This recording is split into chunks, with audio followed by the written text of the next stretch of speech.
When the Lord thy God hath cut off the nations whose land the Lord thy God giveth thee, and thou succeedest them, and dwellest in their cities and in their houses, thou shalt separate 3 cities for thee in the midst of thy land, which the Lord thy God giveth thee to possess it.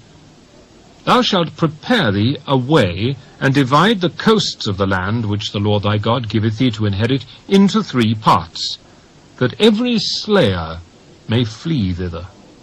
And this is the case of the slayer, which shall flee thither, that he may live. Whoso killeth his neighbour ignorantly, whom he hated not in time past. As when a man goeth into the wood with his neighbour to hew wood, and his hand fetcheth a stroke with the axe to cut down the tree, and the head slippeth from the helve, and lighteth upon his neighbour, that he die.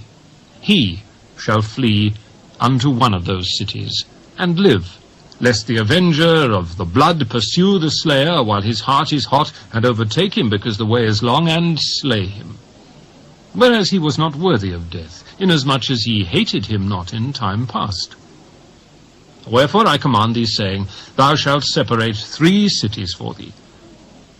And if the Lord thy God enlarge thy coast, as he hath sworn unto thy fathers, and give thee all the land which he promised to give unto thy fathers, if thou shalt keep all these commandments to do them, which I command thee this day, to love the Lord thy God, and to walk ever in his ways, then shalt thou add 3 cities more for thee beside these 3, that innocent blood be not shed in thy land, which the Lord thy God giveth thee for an inheritance, and so blood be upon thee. But if any man hate his neighbour, and lie in wait for him, and rise up against him, and smite him mortally that he die, and fleeth into one of these cities, then the elders of his city shall send and fetch him thence, and deliver him into the hand of the avenger of blood, that he may die.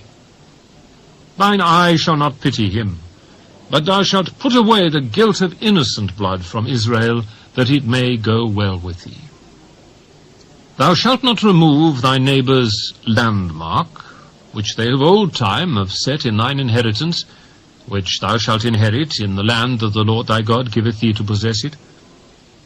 1 witness shall not rise up against a man for any iniquity, or for any sin, in any sin that he sinneth.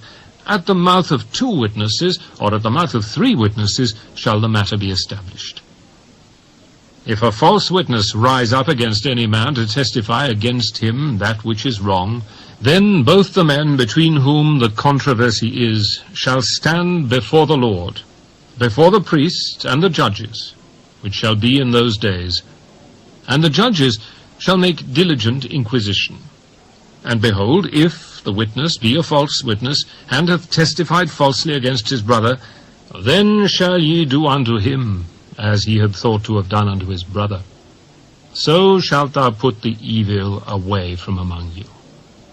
And those which remain shall hear and fear, and shall henceforth commit no more any such evil among you. And thine eye shall not pity, but life shall go for life, eye for eye, tooth for tooth, hand for hand, foot for foot.